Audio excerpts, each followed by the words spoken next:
तो आज की क्लास में मैं आप लोगों को बताने जा रही हूँ आर्टिकल 14 समानता का अधिकार, क्योंकि पहले की क्लास में मैंने संविधान, संविधानवाद और मौलिक अधिकार के महत्व को, मौलिक अधिकार में क्या क्या पढ़ना है, सारी कुछ अच्छे से समझा चुकी हूँ।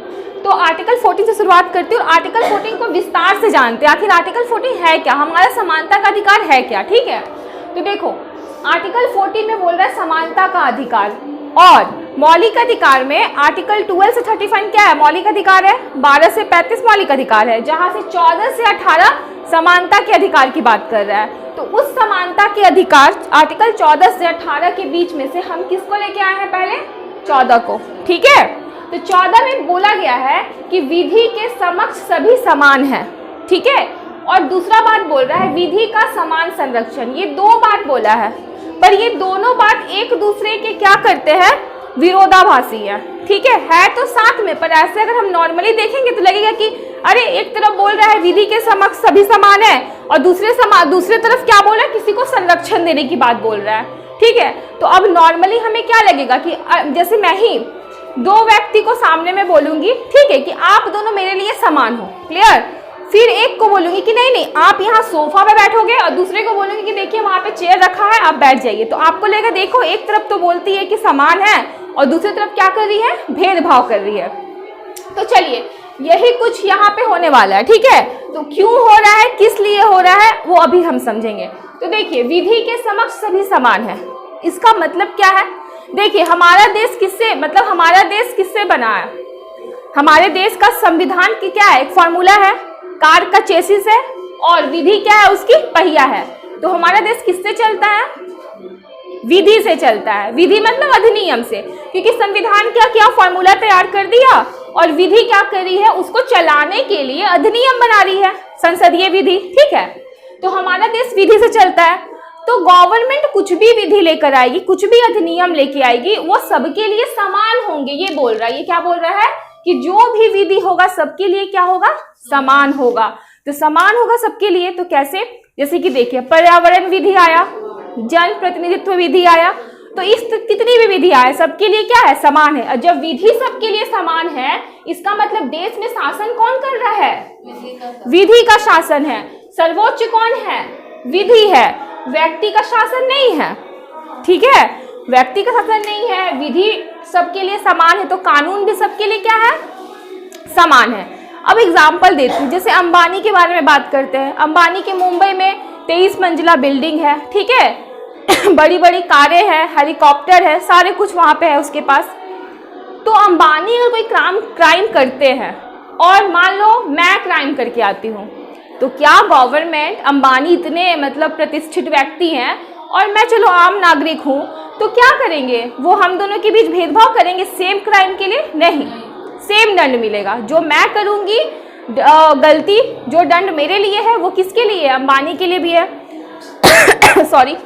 जो सलमान खान करेंगे, Salman Khan hit and run case में गए थे ना अंदर, तो सलमान खान जेल गए, लेकिन ये प्रूफ किया गया क्या कि गाड़ी कौन चला रहा था, उनका ड्राइवर। तो ड्राइवर के लिए भी वही कानून लगा। मान लो एक अनपढ़ रिक्शा वाला है, ठीक है, एक पढ़े लिखे एजुकेटेड पर्सन है, तो दोनों के ऊपर क्या लगेगा, समान ही विधि लगेगा। ये तो नहीं देखेगा गवर्नमेंट भाई आप पढ़े लिखे हो तो आप पे ये विधि नहीं लगेगी, ये अनपढ़ है इस पे ये लगेगा, नहीं है। मतलब कहने का मतलब है आप कुछ भी करो, संविधान हमारा जाति पद प्रतिष्ठा धर्म कुछ भी हो समान विधि ही लागू करेगा। जो व्यक्ति सब पे समान विधि लागू होगा, कोई भेदभाव नहीं होगा। ठीक है, और कितना कमाल है ये, देखो ये समानता का अधिकार इतना कमाल है कि इक्वालिटी बना रहा है समाज में। आज भी कोई अमीर व्यक्ति होगा, बहुत प्रतिष्ठित, ठीक है, बहुत पैसे वाला, हमारे विधायक जी हैं, कुछ भी है, नेता, तो देखना गरीब जनता उनके आगे पीछे ऐसे करके, और इक्वालिटी दिखता है क्या आपस में, उठने बैठने रहन सहन में इक्वालिटी नहीं दिखता है। लेकिन हमारा फंडामेंटल राइट्स देखो कितनी इक्वालिटी दे रहा, भेदभाव नहीं कर रहा है। वो बोल रहा भाई आप विधायक है, आप पीएम है, आप सीएम है, आप डीएम है, आप जो भी हो, और यहाँ कोई गरीब है, रिक्शा वाला है, कुछ भी है, ठीक है, एसटी एससी ओबीसी हो, जनरल कास्ट के हो, कोई भी जाति के हो, हिंदू मुस्लिम सिख ईसाई कुछ भी हो, किसी भी धर्म को, मेरे नजर में तो आप सब क्या हो, इक्वल हो। ठीक है, इसीलिए आप जब भी मूवी में देखी होंगी कोर्ट वगैरह में, तो एक कानून की देवी होती है आंख पे पट्टी बांधकर। इसका क्या अर्थ है? इसका अर्थ ये है कि कानून के सामने सब बराबर है। हमको नहीं दिख रहा भाई आप कितने अमीर हो, हमको नहीं दिख रहा है, हमको ये नहीं दिख रहा कितने गरीब हो, हमको ये देख रहा है दो व्यक्ति सामने खड़े, दोनों ने क्या क्राइम किया और उसके हिसाब से उनको दंड मिलेगा। ठीक है, अगर मैं कोई वैकेंसी निकाल रही हूँ, मैं ये नहीं देख रही हूँ भाई कौन हो आप दोनों भरो उसको। ठीक है, स्कूल में आप सब पढ़ सकते हो, यहाँ तक क्लियर है? तो इसका मतलब क्या हुआ कि क्या हो रहा है? समान व्यवहार किया जा रहा है। ठीक है, तो विधि के समक्ष सभी समान है, ये टॉपिक समझ में आया? विधि के समक्ष सभी समान है। तो ये जो लिया गया है ना, वो ब्रिटेन से लिया गया। कहाँ से लिया गया है? ब्रिटेन से। देखिए, मौलिक अधिकार बना कैसे? तो अमेरिका को लगा था ना कि नहीं, हमारे सरकार क्या होगी, बेलगाम ना हो, इसलिए संविधान बनाया और संविधान में भी क्या रखा? मौलिक अधिकार रखा, व्यक्ति अभिव्यक्ति की आजादी को रखा। तो मौलिक अधिकार का प्रभाव जो इंडिया में है वो अमेरिका के संविधान से है। लेकिन जो आर्टिकल 14 में समानता का बात है, और समानता के अंदर भी क्या, विधि के समक्ष सभी समान है, वो किससे लिया गया है? ब्रिटेन से लिया गया है। क्लियर? तो अब दूसरी बात क्या बोल रहा है, ये तो समझा दी मैं। अब दूसरी बात बोलता है कि देखिए, विधि के समक्ष सभी समान है, फिर अगले ही पल बोलता है नहीं, विधि का समान संरक्षण। मतलब मैं अभी बोली, ठीक है, कि मेरे नजर में सब समान हो, तुरंत अगले पल बोलती हूँ देखिए, लेकिन कभी कभी हम संरक्षण भी भेदभाव भी करेंगे। समझ में आया? कभी कभी ये भेदभाव भी करेगा। क्यों करेगा भाई भेदभाव? तो पहले ही बता चुकी हूँ, पहले भी बताई हूँ कि हमारा जो संविधान है वो निरपेक्ष नहीं है। निरपेक्ष का मतलब क्या हुआ? किसी से कोई भेदभाव नहीं। समझ में आ रहा है ना? जैसे कि समझिए, मान लीजिए कि मेरे घर का कोई बच्चा बिस्किट चुरा लिया, ठीक है, तो 10 लोग बैठे रहेंगे तो मैं हंस के बोल दूंगी देखिए ना बिस्किट चोरी कर लिया, ठीक है। और वही घर के दादाजी चोरी करेंगे तो बोलूंगी नहीं, घर की प्रतिष्ठा का बात है। तो वहां पद के हिसाब से भेदभाव कर दी ना, मैं कर दी। तो भेदभाव होगा, लेकिन वो भेदभाव भी कैसा होगा? तार्किक और अतार्किक, ऐसे नहीं। इस भेदभाव का बहुत बड़ा रोल है, इस भेदभाव का बहुत बड़ा रोल है, ठीक है। तो अभी मैं इस टॉपिक को समझा रही हूं, समझाऊंगी विधि के समान संरक्षण आखिर है क्या। तो पहले मैं इसको रिमूव कर लेती हूँ, उसके बाद इस टॉपिक को समझाती हूँ, क्योंकि इतना छोटा स्पेस में तो होने से रहा, ठीक है ना। चलिए पहले मैं इसको रिमूव कर लेती हूँ।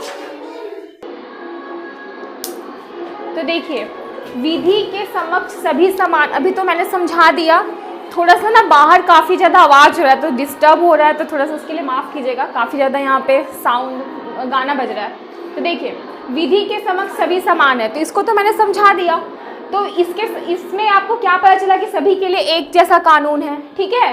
किसी के साथ भेदभाव नहीं होगा, जाति धर्म के नाम पर या फिर पद के नाम पर, प्रतिष्ठा के नाम पर कोई भेदभाव नहीं होगा। जो कानून मेरे ऊपर है वो पीएम के ऊपर भी लगेगा, सीएम के ऊपर भी, डीएम के ऊपर भी। यहाँ तक कि आपको याद होगा गुजरात के डीआईजी थे बंजार, तो उनको भी क्या किया गया था, जेल में है वो, ठीक है। तो कहने का मतलब पुलिस भी कुछ नहीं करेगी, पुलिस के ऊपर भी वही विधि लागू हो रहा है, ठीक है। दूसरी बात क्या है कि ये जो आर्टिकल 14 है ना, ये मजाक नहीं है। इतना इक्वालिटी हमें दे रहा है, मतलब सबको एक बराबर में लेके आ रहा है, ठीक है। रसमलाई हो, गुलाब जामुन हो या फिर और बड़ी बड़ी मिठाइयाँ हो, हम सब एक ही थाली में एक समान। समझ में आ रहा है? मतलब ऐसे में एग्जाम्पल दी तो सब एक समान है, ठीक है। सूखी रोटी भी है तो वो भी क्या, इधर अच्छे अच्छे पकवान, इधर सूखी रोटी, या फिर भी सब एक समान, क्योंकि मैंने बताया न्याय की देवी को कुछ दिखता नहीं है। तो कहने का मतलब ये समानता का अधिकार इतना बड़ा अधिकार है कि मेरे और आप में क्या भेदभाव, आप बड़े होकर क्या है, ठीक है। तो अब देखिए, जो आर्टिकल 14 समानता का अधिकार है, अगर संसद कोई भी विधि लागू करती है, विधि नया अधिनियम लेकर आती है, तो अगर आपके समानता के अधिकार का हनन हो रहा है ना, आप तुरंत चले जाइएगा उच्चतम न्यायालय, ठीक है। और उच्चतम न्यायालय में उसके खिलाफ क्या कर सकते हैं, रिपोर्ट कर सकते हैं।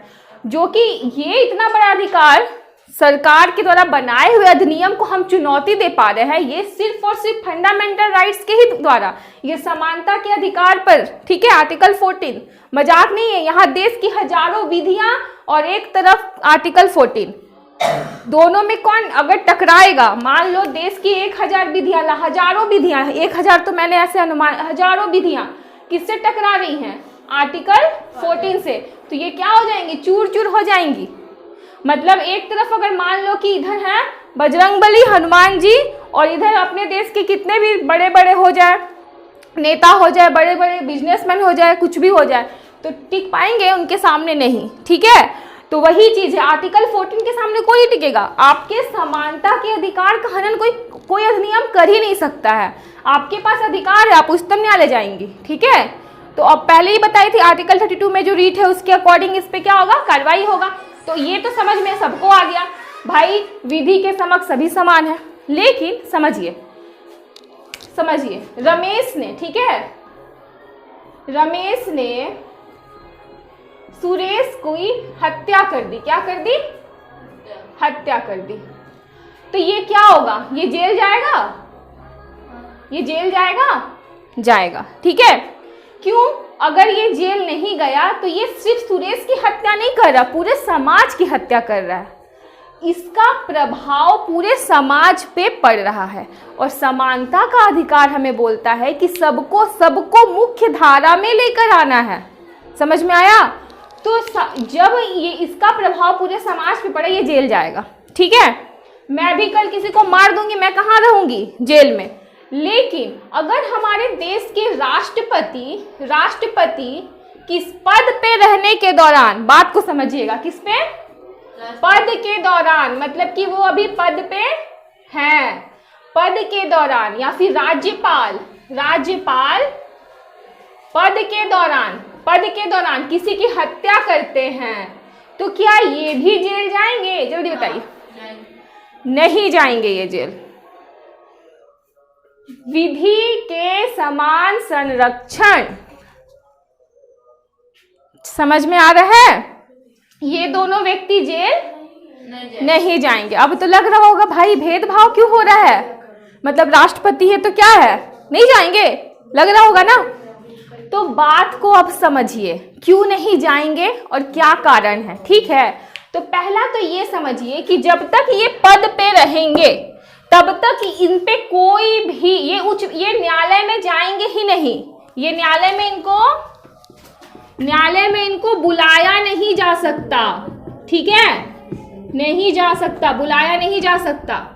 और पहले भी अगर कुछ क्राइम किए हैं, ये पद पे बैठने से पहले, इस पद के पूर्व अगर कोई ये क्राइम करते हैं, ठीक है ना, तो वो मुकदमा क्या होगा, बंद हो जाएगा। जैसे ही पद धारण करेंगे ना, तो मुकदमा क्या होगा, मुकदमा बंद होगा। और कब तक बंद होगा, जब तक ये पद पे रहेंगे, ठीक है।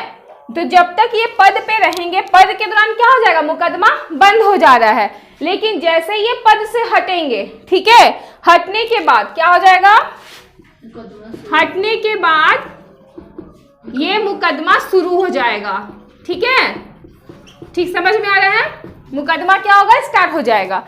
मतलब कि देखो हमारे जो देश में है, और देखिए जितने लोग भी अगर मुझे YouTube पे देख रहे हैं ना, तो मैं जितनी बातें भी बोलती हूँ उसको आप लोग नोट डाउन कर लिया कीजिए, क्योंकि मेरे हर एक बात इंपॉर्टेंट है और उसको ध्यान से सुनकर उसको लिख लिया कीजिए। क्योंकि बहुत सारे बच्चे बोल रहे थे रेगुलर क्लास के लिए, तो मेरी हर एक बात को लिखिए, अगर जरूरत पड़ेगी तो PDF में प्रोवाइड करवा दूंगी। तो चलिए, यहाँ पे क्या बोला गया है कि न्यायालय ने बुलाया नहीं जाएगा, राष्ट्रपति और राज्यपाल को नहीं बुलाया जाएगा, ठीक है। तो नहीं बुलाया जाएगा, साथ में पहले भी क्राइम कर चुके, अब दिमाग में लग रहा होगा अरे पहले क्राइम किए हैं, और देख लो राष्ट्रपति के पद पे बैठने के बाद तो इनका मुकदमा भी बंद हो गया, ठीक है। तो बात को समझिए। और इनके ऊपर ना कोई ये नहीं होगा कि हाँ फ्रॉड का केस है, भाई ये फ्रॉड करे, ये करे, वो करे। अब देखो हमारे देश में दंड देने वाली संस्था कौन है, न्यायपालिका है ना। तो जब बोला ही जा रहा है कि नहीं बुलाया जा सकता, जब ये जाएंगे ही नहीं, पहले क्या होता है, पहले FIR होता है किसी के प्रति, चार्जशीट जारी की जाती है, न्यायालय बुलाया जाता है, तब ना न्यायपालिका दंड देती है। तो जब ये न्यायालय जाएंगे ही नहीं तो दंड कैसा, और दंड देने की तो और कोई संस्था है ही नहीं। अब ये दिमाग में रखना, पुलिस हमें दंड नहीं देती है, समझ में आ रहा है ना। कोई आपसे पूछेगा कि हमें दंड कौन देता है, तो कौन देता है, न्यायपालिका। पुलिस का काम दंड देना नहीं है, पुलिस का काम है जो वो दंड दी है उसको क्या करना, उसको लागू करना। दिमाग में रहेगा ना। तो इन दोनों के ऊपर क्या होगा, नहीं होगा केस स्टार्ट, ठीक है। तो अब सुनिए आखिर ऐसा हुआ क्यों, आखिर संविधान में ये भेदभाव क्यों किया। तो देखिए जो हमारे संविधान निर्माता थे ना, उनको ऐसा लगा, ठीक है, कि जो भी इस पद पे बैठते हैं ये बहुत गरिमामय पद है, संवैधानिक पद है, ये छोटा मोटा पद नहीं है, देश के राष्ट्रपति और राज्यपाल, ठीक है। तो ये बहुत बड़ा पद है, जैसे कि हमारे देश, हमारे घर के दादा दादी। अब उम्मीद कर सकती हो कि दादा दादी जाके किसी का खून करेंगे, खून कौन कर सकता है, नया नया जो जिसके अंदर जोश है, नए बच्चे, यही ना। गलती दादा दादी से तो कोई उम्मीद कर, क्योंकि वो क्या है, इतने ज्यादा मतलब उनका एज के हिसाब से उनके अंदर क्या है, गरिमा भी, तो मतलब गरिमा में पद पे बैठे हैं तो उनके अंदर खुद का तो नियंत्रण है ना, उनको तो पता है क्या सही क्या गलत। तो उनके दिमाग में ये था कि 70 साल के बाद बन रहे हैं राष्ट्रपति राज्यपाल, वो क्या क्राइम करेंगे, ठीक है। तो अगर उसके बाद भी अगर क्राइम कर भी देते हैं तो क्या होगा, उस समय मुकदमा नहीं होगा, क्यों, क्योंकि वो पद है, इतना बड़ा गरिमा में पद है, वो नहीं होता छिछलेदर हो जाएगा, ठीक है। और ये इसलिए भी बना कि जानते ही है राजनीतिक में क्या होता है, हम आपके ऊपर कीचड़ उछालेंगे, आप मेरे ऊपर उछालेंगी। तो इन दोनों को इतना अलग करा के रखा गया है कि नहीं भाई, ये दो पद के साथ खिलवाड़ नहीं होगा, क्योंकि ये देश का संवैधानिक पद है, गरिमा में पद है। नहीं तो पता चला अपोजिट जैसे होता है ना, एक दूसरे पे कैसे ना लालछन लगाते हैं, आप ऐसे तो आप वैसे, आपने ये क्राइम किया वो क्राइम किया। अब तो इस तरह का खेला नहीं हो पाए, ठीक है। अगर राष्ट्रपति राज्यपाल के ऊपर कोई जाके केस कर भी देता है तो सीधे उच्चतम न्यायालय बोलेगी ना ना भाई, इनको तो हम नहीं बुला सकते हैं, इनके ऊपर वो कार्रवाई करेगी ही नहीं, ठीक है। माफ कीजिएगा। तो ये समझ में आ गया कि ये कार्रवाई नहीं करने वाली है, यहाँ पे क्लियर है ना।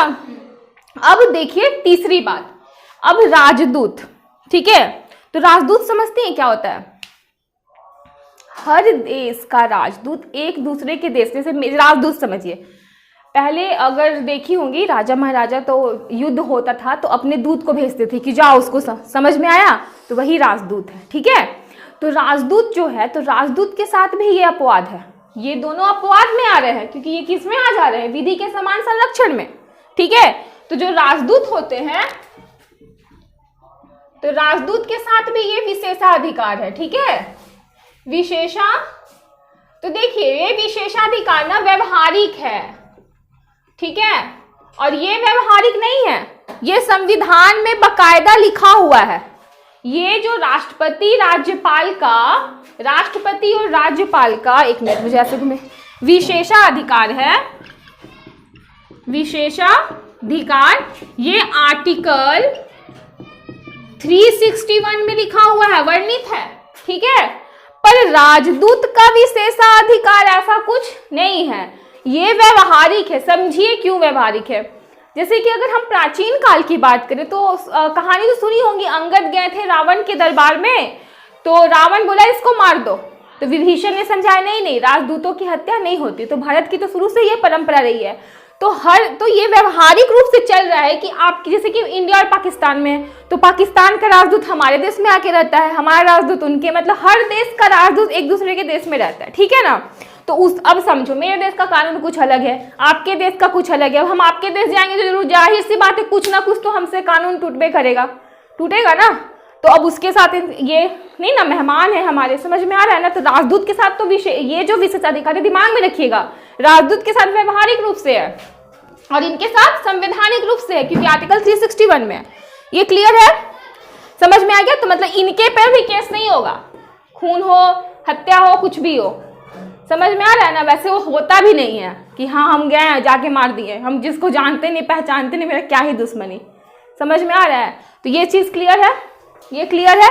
लेकिन अभी और भी बाकी है, पहले इसको रिमूव करते हैं और फिर आगे। विधि के समान संरक्षण का कुछ टॉपिक हम अभी बताए हैं, अभी यहाँ पे स्पेस नहीं है तो उसको रिमूव करके आगे चल के फिर बताती हूँ। चलिए, तो देखिए राष्ट्रपति राज्यपाल को छूट है, ठीक है। और संवैधानिक रूप संविधान में लिखा आर्टिकल 361 में कि उन पे कोई भी तरह का मुकदमा नहीं चलेगा। कोई भी हत्या वगैरह करते हैं तो उनका मुकदमा क्या होगा, उस वक्त नहीं चलेगा जब तक वो पद धारण करके हैं। लेकिन बात को यहाँ समझने की ये है कि देखिए न्यायालय, तो न्यायालय दो प्रकार के हो गए, एक आपराधिक मामले जिसमें दर्ज होते हैं और दूसरा दीवानी मामले। आपराधिक में वही जिसको हम बोलेंगे फौजदारी या क्रिमिनल कोर्ट, और ये क्या हो गया हमारा सिविल कोर्ट, ठीक है। तो देखिए आपराधिक मामले का ना प्रभाव पूरे समाज पे पड़ता है। अभी मैंने बताया ना रमेश ने सुरेश की हत्या की, तो वो सिर्फ सुरेश की हत्या नहीं की, पूरी मानवता की हत्या की, उसका प्रभाव पूरे समाज पे पड़ रहा है। तो जो आपराधिक मामले हैं जिसका फर्क पूरे समाज पे पड़ता है, उस तरह के मामले में अगर राष्ट्रपति राज्यपाल आते भी, क्योंकि यह अपवाद है, मैंने बताया था ऐसा संभव ही नहीं है कि इतना गरिमा में पद पे रह के कोई ऐसा करे, ठीक है। तो राष्ट्रपति राज्यपाल को छूट है, लेकिन आप आवाज थोड़ा धीरे करके बोलिए, लेकिन जो दीवानी मामले हैं, ठीक है, तो दीवानी मामले में क्या आते हैं, देखिए संपत्ति का झगड़ा, ठीक है, घरेलू जो भी आपका मामला होगा, जैसे पत्नी से, अब राष्ट्रपति की लड़ाई हो गई अपनी पत्नी से, मान गुस्सा में राष्ट्रपति 2-3 हाथ उसको दे दिए, ठीक है, जो कि गलत है, स्त्री पे हाथ नहीं उठाना चाहिए। तो ये मामला अगर उनकी वाइफ लेके आती है दीवानी कोर्ट में, सिविल कोर्ट में, तो क्या होगा, उनके ऊपर कार्रवाई होगी, आएंगे वो न्यायालय। राज्यपाल के साथ भी ऐसा संपत्ति का झगड़ा करते हैं तो भी होगा, समझ में आ गया ना। तो अगर मैं आपसे पूछूंगी कि आर्टिकल 14 हमें क्या बताता है, तो पहले आप क्या बताएंगे, हाँ समानता का अधिकार, वो भी विधि के समक्ष सभी समान है, लेकिन साथ ही में वो ये बताता है विधि के समक्ष, हाँ विधि के समान संरक्षण। उसमें संरक्षण में क्या हो गया, जैसे अपवाद में राष्ट्रपति हो गए, राज्यपाल हो गए, राजदूत हो गया, लेकिन अभी जनता में भी तो है कि नहीं। अब देखो समझो, जनजाति क्षेत्र में चले जाइए, आप एक जमीन खरीदते हैं, ठीक है, और गवर्नमेंट वहां से मेन रोड निकालना चाहती है, आपकी जमीन आपसे ले लेगी, उनसे नहीं लेगी। आप बिना रजिस्ट्री दिखाए, रजिस्ट्री पेपर दिखाए, साबित नहीं कर सकते कि ये जमीन की मालिकाना अधिकार आपके ऊपर है, आपका है, ठीक है। लेकिन जहां पे जनजाति बस जाएंगे, जिस जंगल जिस जमीन पे, वो उनका हो जाएगा, ठीक है। तो ये भी तो एक भेदभाव है ना, पर ये क्यों है, तो अभी इसको समझ लेते हैं। तो एक भेदभाव का कुछ रूप यहाँ समझा दी मैं, जो कि पद के और प्रतिष्ठा के हिसाब से हो रहा है, और एक थोड़ा सा ज्यादा लंबी टॉपिक नहीं है, अभी थोड़ी टॉपिक है तो इसको रिमूव करके बताती हूँ, ठीक है। चलिए तो देखिए आर्टिकल 14 के विधि के समान संरक्षण में अपवाद में राष्ट्रपति राज्यपाल और राजदूत समझा चुकी हूँ। अब जो भेदभाव हमें लगता है कि संविधान हमारे साथ भेदभाव कर रहा, आरक्षण देकर, ठीक है, और भी है कुछ कुछ छूट है, जैसे कि मैं एग्जांपल बताती हूँ, वो भेदभाव आखिर होता क्यों है, ठीक है। जैसे कि कोई व्यक्ति जिसके पिता प्रोफेसर है और दिल्ली में सेंट स्टीफन में पढ़ रहा है, क्लियर, और दूसरा झारखंड के जंगल में जनजाति समुदाय है, क्लियर, उसको वो व्यवस्था वो सुविधा मिली जो इसको मिला है। पिता भी क्या है, प्रोफेसर, आर्थिक रूप से भी सब अच्छा है, तो इसको तो वो नहीं मिल पाएगा, ठीक है। अगर यूपीएससी के एग्जाम में बैठ रही है, जितना कंटेंट जमा कर सकता है, जो कर सकता है, क्योंकि आपको पता है कितनी महंगी फी होती है, क्या होता है, ये तो नहीं कर पाएगा ना, इसको इसका लेवल भी उतना नहीं होगा, ठीक है। कहाँ पढ़ा होगा, जंगल में रह जनजाति समुदाय का है, क्लियर। अब दोनों बैठेंगे एक ही एग्जाम में, तो अब क्या इन दोनों की परिस्थिति समान है क्या, नहीं है ना। लेकिन बोला क्या है आर्टिकल 14, समानता का अधिकार, हमको तो समान देखना है ना। लेकिन अब ये भी बोलता है कि अगर कोई व्यक्ति समान नहीं है ऊपर नीचे, ठीक है, तो क्या करेंगे, उसके लेवल को थोड़ा सरकार उठाएगी, उसको क्या देगी, संरक्षण देगी। ये कहाँ से सीखा हमारे संविधान ने, अमेरिका के संविधान से। और ब्रिटेन से क्या सीखा था, जल्दी बताइए, ब्रिटेन से क्या सीखा, विधि के समान संरक्षण, विधि के समान सभी, विधि के सामने सभी क्या है, समान है, मतलब कानून के सामने सभी समान है। ये कहाँ से सीखा, ब्रिटेन से। और इसमें क्या सीखा कि विधि के समान संरक्षण, विधि के समान संरक्षण मतलब कि किसी किसी को क्या देंगे हम, कुछ संरक्षण देंगे, कुछ छूट भी देंगे, ठीक है।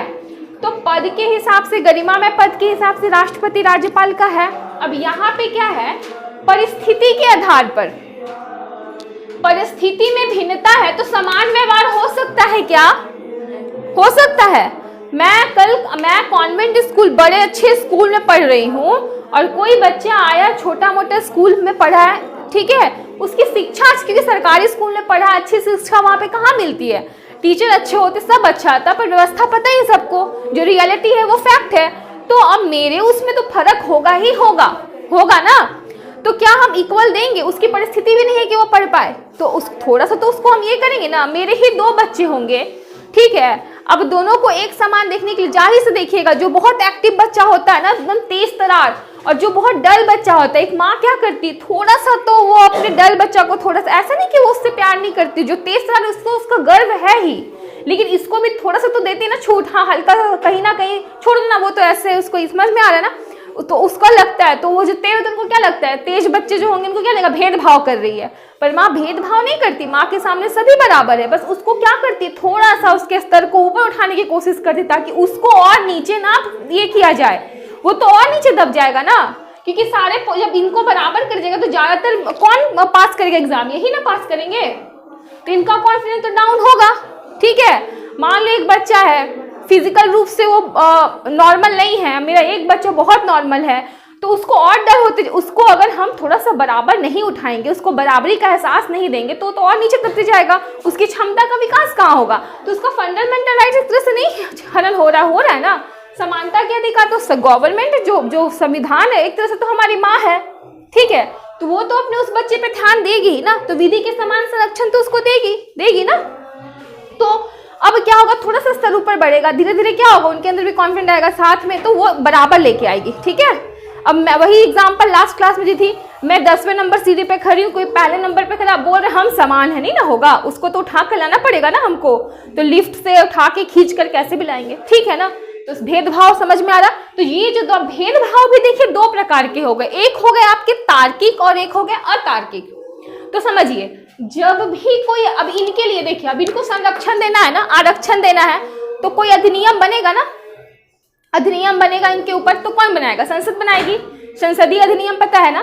तो संसदीय अधिनियम बनेगा, तो उसमें भी क्या होता है ना, देखिए अगर हो सके किसी विशेष जाति के लोग होंगे, विशेष जाति के कोई लोग हो गए, या फिर ठीक है, तो मान लीजिए किसी विशेष जाति की मैं ही रही, तो अपने जाति के लिए हम कुछ भेदभाव तो कर ही सकते हैं, क्योंकि हम व्यक्ति हैं। तो अधिनियम कुछ ऐसा आता है जिसपे विवाद हो, ठीक है, तो कौन सुलझाएगा, उच्चतम न्यायालय। व्याख्या कौन करेगा, हम जाएंगे ना वहां पे, क्या बोले, समानता का अधिकार का जहां लगेगा कि नहीं मेरे साथ हनन हो रहा है, मेरे अधिकार को चोट पहुंच रही है, तो हम कहाँ जाएंगे, उच्चतम न्यायालय जाएंगे। तो उच्चतम न्यायालय जाएंगे तो जज क्या करेंगे, उसकी व्याख्या करेंगे। तो जज 2 चीज देखेंगे, क्या देखेंगे, जो भेदभाव लाया जा रहा है, मतलब भेदभाव मतलब क्या, हमारा संविधान सापेक्ष है, स्तर को उठाने के लिए परिस्थिति अलग होगी तो भेदभाव करेगा ना।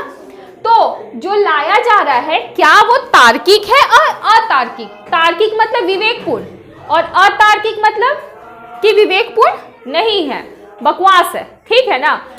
तो जैसे कि समझिए, अब जनजाति के लिए आरक्षण गया, मान लीजिए विवाद कर दिया सबने कि नहीं, क्यों नहीं देना चाहिए इनको आरक्षण, तो मतलब उच्चतम न्यायालय में जाएगा ये बात, ठीक है। तो उच्चतम न्यायालय बोलेगी नहीं भाई, ये तो तार्किक भेदभाव है, ये तो होगा, ठीक है। फिर कोई जाके बोलेगा इकोनॉमिकल आधार पे आरक्षण, तो तार्किक है क्या अतार्किक, जल्दी बताइए। तार्किक है, क्योंकि अभी लागू हुआ है ना EWS, क्यों, क्योंकि जिसकी परिस्थिति भाई इकोनॉमिकल खराब है, उनको भी तो कुछ आरक्षण देना चाहिए। चलिए फिर अब बताइए, 2 IAS ऑफिसर है, ठीक है, एक मतलब एक ST SC OBC के कास्ट का मान लीजिए और एक जनरल कास्ट का, दोनों के पेमेंट में हम अंतर करते हैं, तो ये तार्किक भेदभाव है कि अतार्किक है।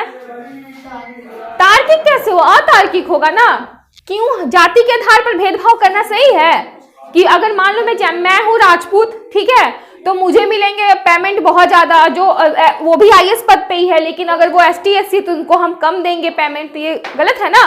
तो अतार्किक भेदभाव, तो कोर्ट क्या बोलेगी, काटो इसको, जल्दी खत्म करो, अतार्किक भेदभाव है, समाप्त करो, ये नहीं चलेगा, ठीक है। उसके बाद क्या होगा कि देखिए एक फीमेल है आईएएस और एक मेल है, तो दोनों के पेमेंट में हम भेदभाव करेंगे? तो ये क्या हो जाएगा, लिंग के हिसाब से भेदभाव। अतार्किक, अब तार्किक अतार्किक समझ में आ रहा है ना? ये तो अब देखिए वही है कि मान लीजिए जनजाति आरक्षण तार्किक, ठीक है, आईएएस का पेमेंट अलग, पीसीएस का पेमेंट अलग, स्कूल प्रिंसिपल का पेमेंट अलग, तार्किक या अतार्किक? तार्किक। कैसे? आईएएस मेहनत करके ऊंचा पोस्ट पे पहुंचा है, ठीक है, अब जो स्कूल के प्रिंसिपल को पेमेंट देंगे, चपरासी को पेमेंट इक्वल देंगे? नहीं ना, तो तार्किक भेदभाव है ना, जो जैसा काम करेगा वैसे उसको हम पेमेंट देते हैं ना। समझ में आ रहा है? घर में जो ये क्या बोलते हैं, बर्तन होते हैं, जो झाड़ू पोछा करते हैं, कोई खाना बनाते हैं, सबका पेमेंट अलग अलग होता है, उनके काम के हिसाब से होता है। फैक्ट्री में जो मजदूर होते हैं उनका, ठीक है, तो अब जो हम पेमेंट देते हैं एजुकेशन के हिसाब से भी, पद के हिसाब से देते हैं, वर्ग के हिसाब से देते हैं ना, तो तार्किक भेदभाव है। समझ में आ रहा है ना? तो हमारा संविधान कैसा भेदभाव करता है? तार्किक भेदभाव। अतार्किक भेदभाव बिल्कुल नहीं करता। समझ में आ गया ना? तो ये समझ में आ गया। तो भेदभाव भी क्यों? परिस्थिति भिन्न तो व्यवहार समान करने के लिए, सबको मुख्य धारा में लेकर आने के लिए भेदभाव, ताकि सब समान रहे। क्लियर है? एक और चीज समझिए, ठीक है, हमारा जो फंडामेंटल राइट्स है, हमारा जो आर्टिकल 14 है वो खली है। क्या है? इससे जो टकराएगा चूर चूर हो जाएगा। ठीक है, ये क्या है? 100 सोनार की 1 लोहार की। ठीक है, इधर आप हजारों विधियां लगा दीजिए और हम लोहार हैं, एक ही बार खड़े हो जाएंगे तो काम खत्म। ठीक है ना? क्यों? क्योंकि मेरा समानता का अधिकार है। सारी हम क्या कर सकते हैं, अपना फंडामेंटल राइट्स की वजह से हम राज्य के खिलाफ खड़े होते हैं। राज्य का मतलब समझ में आया? संसद, जितनी भी सरकारी क्या बोलते हैं संस्थाएं हैं, सब कुछ, सब मिला के राज्य है। पता है ना? राज्य मतलब स्टेट नहीं, राज्य में विधायिका, कार्यपालिका, संसद, जितनी भी संस्थाएं सब आ जाती हैं। तो हम किसके खिलाफ खड़े होते हैं? राज्य के खिलाफ खड़े होते हैं ना। राज्य ने अधिनियम बनाया, हमने बोला नहीं, हमारे समानता का अधिकार के खिलाफ है, हम कोर्ट में जाएंगे, हम चुनौती दे रहे हैं। तो फंडामेंटल राइट्स हमारा ऐसा राइट्स और कोई राइट्स नहीं, फंडामेंटल राइट्स की वजह से हम चुनौती दे पाते हैं सरकार को ना। नहीं होता तो दे पाते, नहीं दे पाते। तो समझ में आया? तो हमारे पास कैसी ताकत है? बहुत विशाल ताकत है। उस ताकत को समझने की जरूरत है। ठीक है, तो यहाँ तक आज मैंने क्लियर कराया। आई होप आपको समझ में आ गया होगा। जो भी डाउट्स होगा तो आप पूछ लीजिएगा नेक्स्ट क्लास में। तो आगे हम नेक्स्ट क्लास में पढ़ेंगे। ठीक है, चलिए।